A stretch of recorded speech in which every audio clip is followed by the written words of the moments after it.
సంవత్సరం శ్రావణ మాసంలో ఆగస్టు 5వ తేదీ పుత్రదా ఏకాదశి వచ్చింది.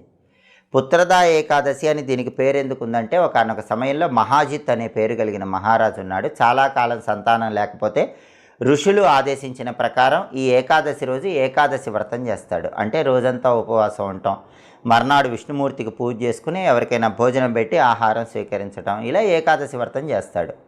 ఈ వ్రతం చేయటం వల్ల సంతానం కలిగారు, ఒక చక్కటి పుత్రుడు కలిగాడు. అందువల్ల దీన్ని పుత్రదా ఏకాదశి అంటారు. అయితే పుత్రదా ఏకాదశి రోజు ఏకాదశి వ్రతం ఉంటే సంతానం లేని వాళ్ళకి తొందరగా సంతానం కలుగుతుందని స్కాంద పురాణంలో చెప్పారు. అది కూడా పుత్ర సంతానం కలుగుతుంది, అబ్బాయి పడతాడు. దాంతోపాటుగా విద్యారంగం, ఉద్యోగ రంగం, వ్యాపార రంగం, ఈ 3 రంగాల్లో అద్భుతంగా రాణించాలంటే పుత్రదా ఏకాదశి రోజు 3 విధుల్లో ఏ విధినైనా పాటించమని చెప్పారు.